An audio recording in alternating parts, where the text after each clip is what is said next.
When you're making a comedy, it's not unusual to say, you know, let's go. This isn't a movie moment. This is a cartoon moment. Let's really go with that.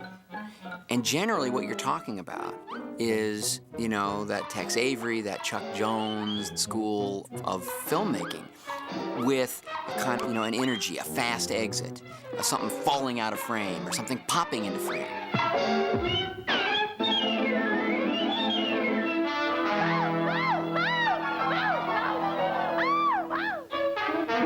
Startling, funny, satirical kinds of ideas. You know, look to the camera, say a line, and boom, you're out. And don't think it hasn't been a little slice of heaven, because it hasn't. So when they say cartoon in comedy, I think very often what they really mean is that sort of Warner Brothers school. You don't have to walk out of a scene. You zip out, like so. It's a part of animation. And zip back in again. After which you vibrate to a stop, like so. The thing that I feel that is imperative in any action is the anticipation. Anticipation is really telling the audience what is about to happen. If I'm going to go pick up this cup, you see my hand very clearly, and I show it to you and say, see this hand?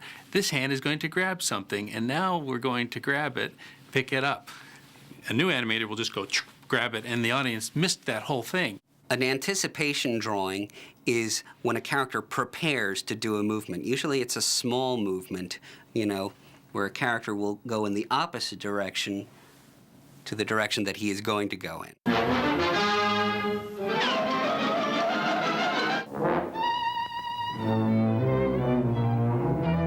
That's really what an anticipation drawing is for. In some cases, it can be exaggerated, you know, so if Bugs Bunny is going to zip out of a scene, you can see a big anticipation before the zip. Ready? It's surprising how hard these cartoon trees are.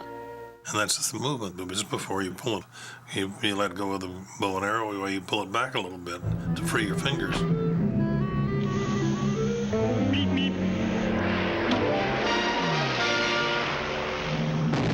But into that comes another thing that is important, that I would say that was discovered more at Disney's than any place else, and that was the difference between primary and secondary action. Primary action is the main movement of a character. Secondary action are the extra movements that give the character flavor and nuance. When you stop, if you're wearing a cape or a loose clothing, why, you will come to a stop, but your clothing will continue to go on. This looks like a job for the Masked Avenger! And that secondary action has no prime reason for being. You know what electricity does, but you don't know what it is. And certainly it's true of wind, because you can only tell them by what happens to something else. So that's really its secondary action. When the bull disappears, it's hard to make a huge animal like that disappear without leaving something. Even though they don't wear horseshoes because they have split feet, they just leave some of them whirling around where he'd been, the marks of his feet. There, that's better. A rabbit? Yeah. I did that also with the witch. When the witch would zip out, why, she would leave bobby pins. And I love that. Because that was a secondary action, you see. It was only provoked by her going out and leaving that whirl. And so good action, funny action, nearly always can be rational. I mean, if you have a guy in the foreground, and it took me a while to understand this, didn't even have to animate that thing. If he's in the foreground and then he disappears, but there's a trail of dust across the desert, you don't need any animation. You put a little sound effect in there to help it, and you've got it. Overlapping action is all about speed, that there's a momentum of something that is moving in one direction, and if you change direction, everything doesn't just change direction at the same time. There's this whole process where if the coyote is racing after the roadrunner and he's going to change direction, his head might start looking first and his feet continue out this way and then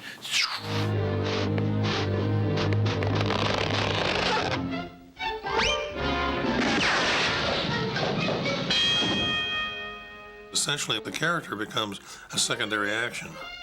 The thing that makes it funny is he lands back on the pillow and he doesn't know that anything's happened. He comes up looking around like, what is this? In the Chuck Jones tradition, that happens all the time. People are constantly being flattened and then they pop up into 3 dimensions again. They're inflated. They get pumped up, they get filled with water and gas and helium. They get slammed into walls, and they have an infinite plasticity, which is kind of his trademark, I think. That's where Tex Avery kind of moved in on me, where I felt that carrying absurdity up to a point and then adding to it at that point. And after all, the number of muscles are available, so I went as far as muscles could go and then kept adding. I mean, what nature couldn't supply, I supplied. When you see a Chuck Jones character in the beginning of a film, you know that that person or that animal is not going to stay in that shape for 6 minutes. Believe me, nobody falls altogether. The idea that the coyote would fall out of frame and his body would fall and his neck would stretch was just sort of this an evolutionary idea. You're exaggerating what is natural, But, even when Chaplin and some of those guys would fall, their hat would come off. I mean, they'd fall out from under their hat, and then the hat would fall. It was a perfectly natural thing to have the different parts of the body, but in order to do that, we have to leave something to make the neck long enough so that it's visible. I keep his head there because his head has to express the opinion. The rest of it is a series of events. It's like if you take a string and put, with balls on it and hold up the string, they will fall, but they won't all fall at once. They'll fall as they're goosed by the other one. And they're quite a ways apart as they fall through the air. We're just accenting what is natural. When we did Rikki Tikki Tavi, I knew that I wanted a mongoose to move like a mongoose with incredible speed. Think of Rikki Tikki Tavi as a railroad train. What I do is I just hold the tail end like a caboose of the train. It doesn't move until the impact of the movement comes back to it. When you talk to Chuck, he's always encouraging you to go to the source, to study real life, to study art, and apply that to your animation. It's not just drawing funny faces. I love the integrity that he brings to this medium. When the first cobra spread his hood to keep the sun off. Marion, my wife, was doing research for me on mongooses and cobras. She found a film of a cobra. It's shot right at the camera. You realize there's a point beyond which you cannot editorialize. You can't make it more dramatic. I haven't, for myself, thought about what the distinction is in terms of why a character has to walk on 2 legs or why 4 legs. I suppose it's just whatever the moment requires.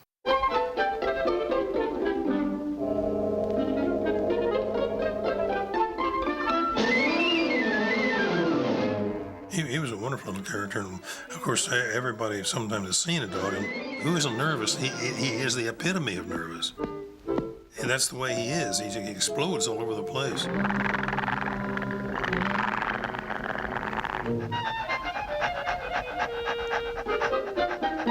And that whole idea of the little dog coming and barking and the cat always ending up with it hanging onto the ceiling.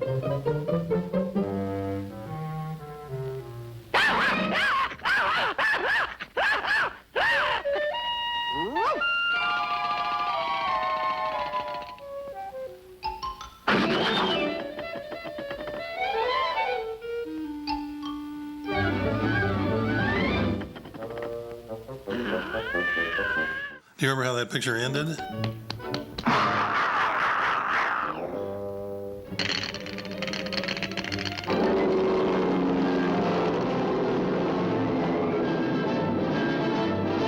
And Chuck actually did a good number of cartoons that were just one-offs that never really reappeared, and a lot of people don't know them, but he did one called Much to Do About Nutting, about a squirrel trying to break open a coconut. It was a real squirrel, not an anthropomorphized squirrel, and no dialogue.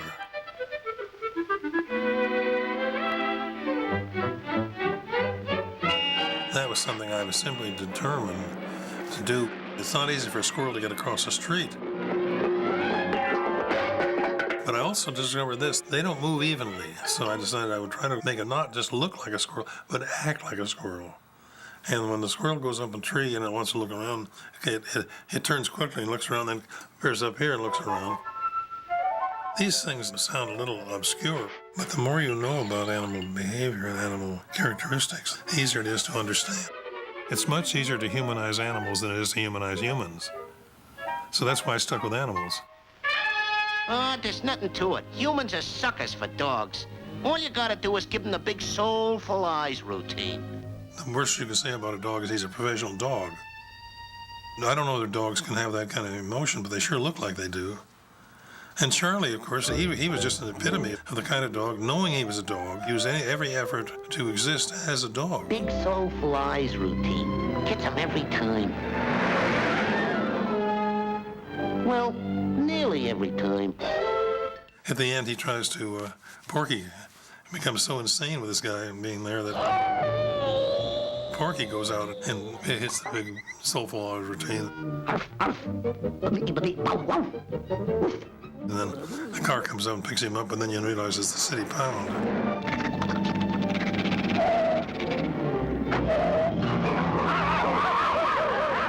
I always thought that the extreme facial expressions were not as interesting and not as effective in getting laughs as when they sort of resembled humans, in the sense of when they played more deadpan.